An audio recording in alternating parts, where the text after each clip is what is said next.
Assalamualaikum warahmatullahi wabarakatuh. Perkenalkan, nama saya Tika dari Prodi S1 Keperawatan. Asal saya dari Wasponda, Kabupaten Luhut Timur, Provinsi Sulawesi Selatan. Saya berkuliah di kampus Tikas Batara Guru Sorowako yang beralamatkan di Jalan Pahlawan nomor 5, Kecamatan Wotu, Kabupaten Luhut Timur, Provinsi Sulawesi Selatan. Baik, di sini saya akan membawakan materi tentang penggunaan tanda baca dan ejaan, ringkasan, ikhtisar, abstrak, dan sintesis, kalimat efektif, dan membaca kritis. Selanjutnya kita masuk pada penggunaan tanda baca. Pengertian tanda baca. Tanda baca adalah tanda-tanda yang digunakan di dalam bahasa tulis agar kalimat-kalimat yang kita tulis dapat dipahami orang persis seperti apa yang kita maksudkan. Jenis-jenis dan aturan penggunaan tanda baca.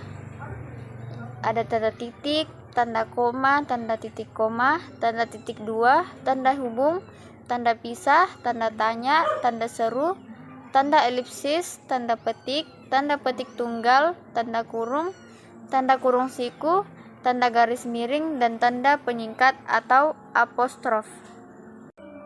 Selanjutnya adalah ejaan. Menurut Kamus Besar Bahasa Indonesia, ejaan adalah kaidah-kaidah cara menggambarkan bunyi-bunyi atau seperti kata, kalimat, dan sebagainya dalam bentuk tulisan huruf-huruf serta penggunaan tanda baca. Macam-macam ejaan itu: 1. Ejaan Opusen tahun 1901. Kedua, ejaan Swewandi atau ejaan Republik tahun 1947. Selanjutnya, ejaan Pembaharuan Bahasa Indonesia atau ejaan Prijono Katopo tahun 1956. Selanjutnya, ejaan Melindo atau Melayu Indonesia tahun 1959. Selanjutnya, ejaan Baru Bahasa Indonesia atau ejaan Bahasa Indonesia LBK atau Lembaga Bahasa dan Kesusastraan tahun 1966. Yang terakhir, ejaan Bahasa Indonesia yang disempurnakan EYD tahun 1972. Selanjutnya adalah ringkasan. Pengertian ringkasan. Ringkasan adalah penyajian karangan atau peristiwa yang panjang dalam bentuk yang singkat dan efektif. Ciri-ciri ringkasan. 1.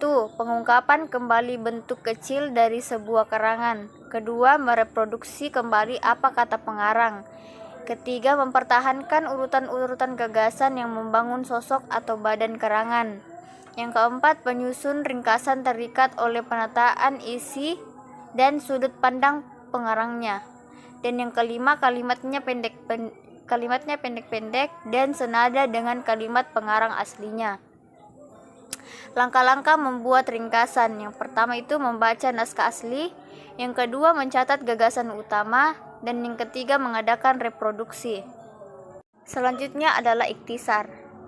Ikhtisar adalah memendekkan suatu bacaan dengan mengambil bagian penting tanpa harus terikat pada struktur wacana yang diikhtisarkan. Ikhtisar dapat dinyatakan dalam bentuk kalimat. Selain itu, ikhtisar juga dapat dinyatakan dalam bentuk bagan, kerangka, resum, dan sebagainya. Ciri-ciri ikhtisar. Yang pertama, memendekkan suatu bacaan. Yang kedua, berisi bagian-bagian penting dalam teks wacana. Yang ketiga, tidak terikat dengan struktur wacana. Yang keempat, mengambil intinya. Yang kelima, mereproduksi kembali secara kreatif kata dari pengarang. Yang keenam, urutan gagasan yang diungkap kembali tidak seperti urutan gagasan karangan. Yang ketujuh, penyusunan bebas, mengungkapkan apa yang menurutnya mewakili inti bacaan. Yang kedelapan, subjektif, penyusunan boleh mengubah menurutnya yang mewakili inti. Yang kesembilan, kalimat cenderung sesuai dengan keinginan penyusun. Selanjutnya adalah abstrak. Pengertian umum abstrak merupakan penyajian singkat mengenai isi tulisan sehingga pada tulisan ia menjadi bagian tersendiri. Abstrak berfungsi untuk menjelaskan secara singkat kepada pembaca. Selanjutnya, jenis-jenis abstrak. Jenis-jenis abstrak terbagi atas dua. Yang pertama itu abstrak indikatif, adalah abstrak yang menyajikan uraian secara singkat mengenai masalah yang terkandung dalam laporan atau karya ilmiah lengkapnya.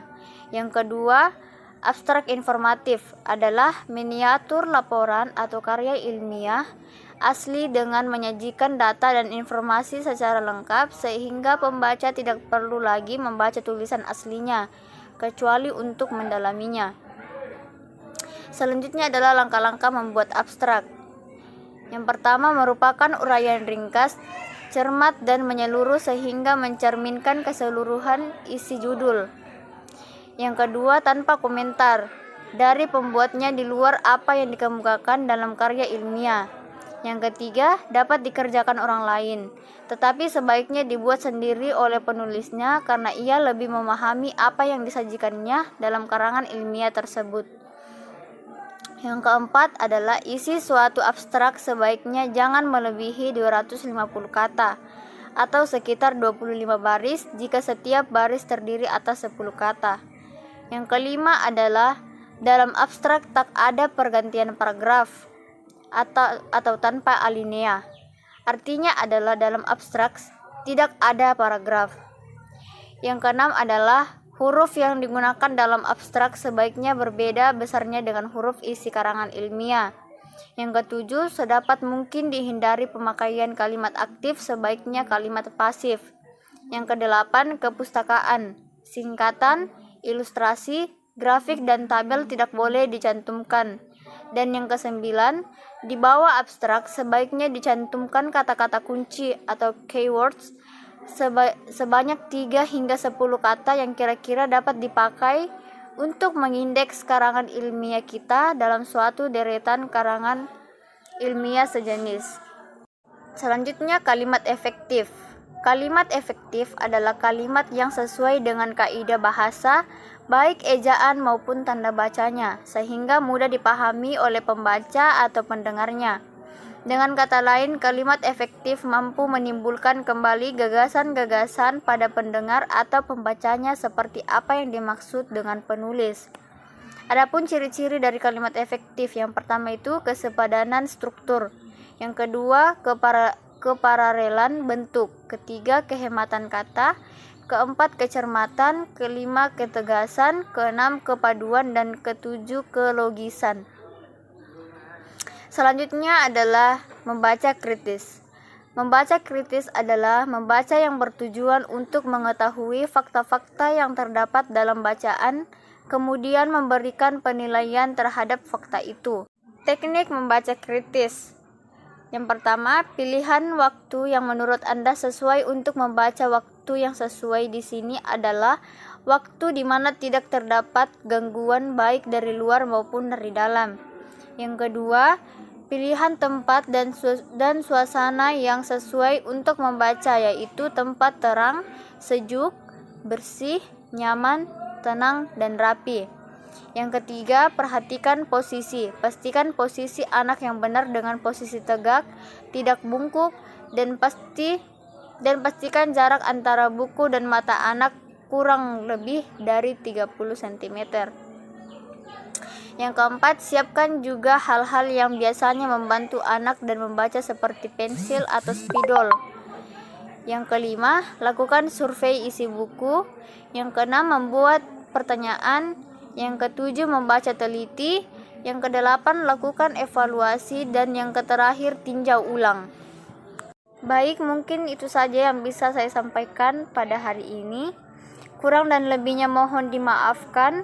Wabillahi taufiq wal hidayah. Wassalamualaikum warahmatullahi wabarakatuh. Terima kasih.